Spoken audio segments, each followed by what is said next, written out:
Hello friends, super magic રસોઈમાં મિત્રો હું આપનું સ્વાગત કરું છું। આજે હું બારબોરિયાની રેસીપી લઈને આવી છું મિત્રો। તો તમને મારો વિડીયો ગમે તો લાઈક કરજો, શેર કરજો અને સબસ્ક્રાઇબ કરવાનું તો ભૂલતા જ નહીં। તો આ બારબોરિયા બનાવવા માટે શું ઇન્ગ્રેડિયન્ટ લીધા ને એ બતાવું છું। એમાં આપણે આ 1 કપ ઘઉં લીધા છે, પછી ગોળ છે, સૂકા મેવામાં કાજુ, બદામ, કિસમિસ, સૂકું ટોપરું, ઘી અને પાણી, આટલા ઇન્ગ્રેડિયન્ટ જોશે આપણે। તો મિત્રો આ ઘઉં મેં 1 કપ લીધા છે, એને મેં ઓવરનાઇટ એટલે કે રાતે પલાળી દીધા હતા। તમે જો અત્યારે એટલા એકદમ સરસ દાણો ફૂલીને મોટો થઈ ગયો છે। તમારે ઓછામાં ઓછા જો રાતે ન પલાળો ને તો 10 કલાક તો તમારે પલાળવા જ પડે। એટલે આ મેં 1 કપ ઘઉં લીધા છે, એને મેં આપણે 2 થી 3 પાણીએ ધોઈને અને એને આપણે કુકરમાં બાફવા મૂકી દેશું। તો પેલા હું ધોઈ નાખું। તો મિત્રો આપણે જે હું જે બારબોરિયા કહું છું ને એ આપણે અમારા સૌરાષ્ટ્રમાં અમારે 12 દિવસનું બાળક થાય ને એટલે આ બારબોરિયા બનાવવામાં આવે છે, જે ઘઉંના આખા ઘઉંના જ બને છે અને આ એકદમ હેલ્ધી અને પૌષ્ટિક હોય છે। એટલે આ એક રસમ જ કહેવાય, પણ અત્યારે હું તમને આની આખી રેસીપી જ બતાવવા જઈ રહી છું। તો જો આ 2 થી 3 પાણી મેં ઘઉં ધોઈ લીધા, હવે એને આપણે આ કુકરમાં નાખી દેશું અને એમાં આપણે 3 કપ જેવું પાણી નાખવાનું છે। 1 કપ ઘઉંની સામે 3 કપ પાણી છે અને હવે આને આપણે પેલા ફૂલ ફ્લેમે 2 વિસલ કરી લેશું, પછી સ્લો ફ્લેમ ઉપર 5 થી 10 મિનિટ રાખશું। તો આ રીતે હું ગેસ ઓન કરી દઉં છું ફૂલ ફ્લેમ ઉપર અને 2 વિસલ થવા દેશું, પછી 5 મિનિટ સુધી આપણે સ્લો ફ્લેમ ઉપર રાખશું, એટલે આપણા ઘઉં તૈયાર થઈ જશે બફાઈને। તો હવે આપણે કુકરને 2 વિસલ ને માથે 10 મિનિટ રાખ્યું હતું, તો આપણે જોઈ લઈએ।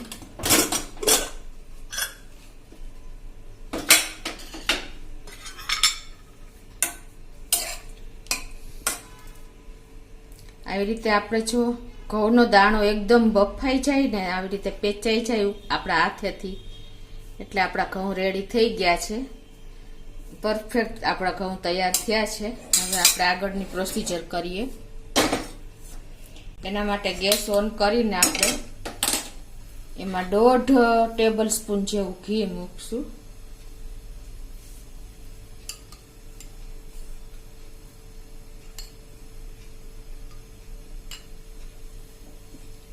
અને આ ઘી ગરમ થાય એટલે આપણે હવે એમાં આ બદામ મેં 1 ટેબલ સ્પૂન લીધી છે, 1 ટેબલ સ્પૂન કાજુના કટકા કર્યા છે એ લીધા છે, એને આપણે સાંતળી લેશું।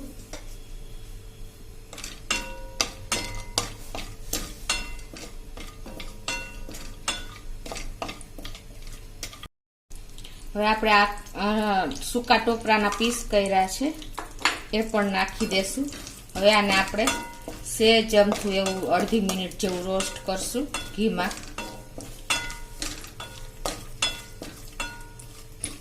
પીસ પણ મેં 1 ટેબલ સ્પૂન લીધા છે। આપણે થોડું એવું રોસ્ટ થઈ ગયા છે કાજુ અને બદામ, અડધી મિનિટ જેવું થયું છે। ગેસની ફ્લેમ મીડિયમ છે। હવે એમાં આપણે 1 ટેબલ સ્પૂન જેવી મેં કિસમિસ લીધી છે, કિસમિસ આપણે પાછળ નાખશું કેમ કે કિસમિસ તૈયાર થતા વાર નથી લાગતી।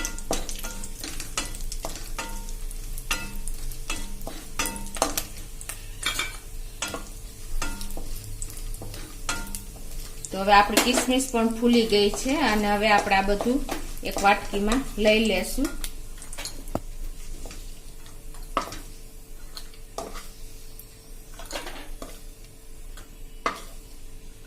હવે આમાં વધેલા ઘીમાં હજી આપણે 1 ચમચી જેવું ઘી નાખી દેશું અને હવે આપણે આ જે ઘઉં બાફેલા છે એ નાખી દેશું।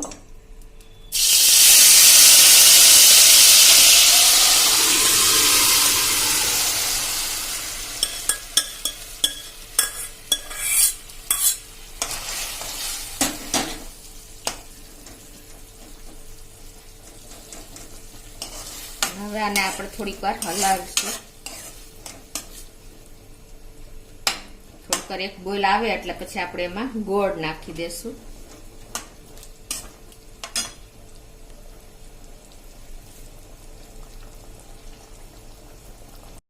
તો હવે આપણે જોઈએ થોડુંક આપણે પાણી નાખ્યું, બધું બોઇલ થઈ ગયું છે. હવે આપણે પોણો કપ જેવો આપણે આમાં ગોળ નાખી દેશું. તમે કોઈ પણ ગોળ લઈ શકો છો. અત્યારે હું દેશી ગોળ લઈ રહી છું.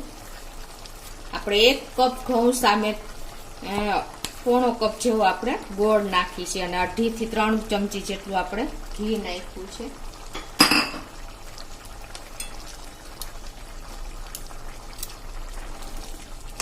હવે આને આપણે સરસ મિક્સ કરી લેશું.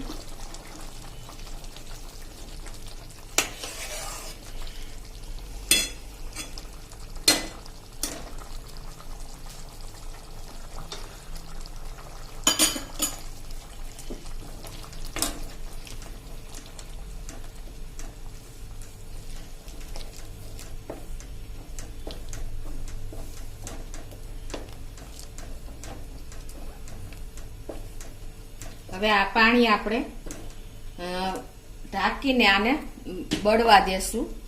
કમસે કમ 5 મિનિટ થી 3 થી 4 થી 5 મિનિટ થશે.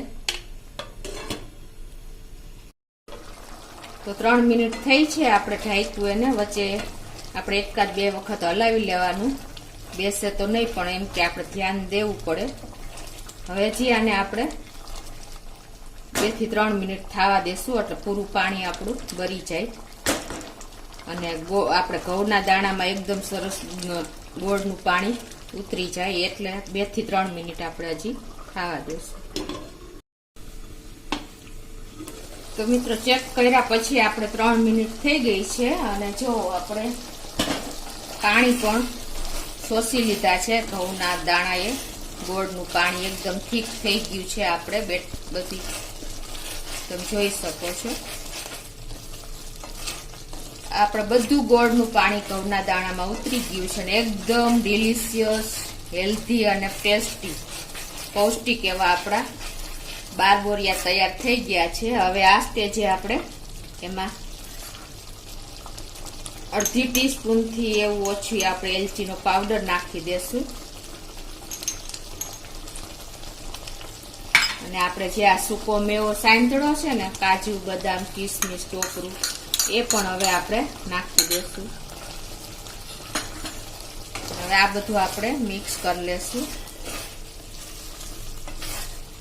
મિત્રો અત્યારે સ્મેલ એવી સરસ આવી રહી છે કે આપણી સ્વીટ જ ગણાય. આપણે સૌરાષ્ટ્રવાસીઓ ખાસ આને આપણે બાળક 12 દિવસનું થાય ને ત્યારે આપણે આ બનાવીએ છીએ.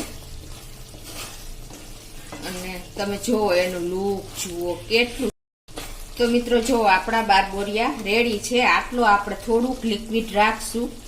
એકદમ સરસ લાગે છે. આપણે ખાઈએ ત્યારે થોડુંક લિક્વિડાઇઝ હશે ને તો એનો ટેસ્ટ બહુ સરસ લાગશે. સૂકું તમને નહીં લાગે. તો હવે હું ગેસ બંધ કરી દઉં છું અને હવે એને આપણે સર્વ કરી લઈએ. તો મિત્રો હવે આપણે એને એક બાઉલમાં કાઢી લઈએ.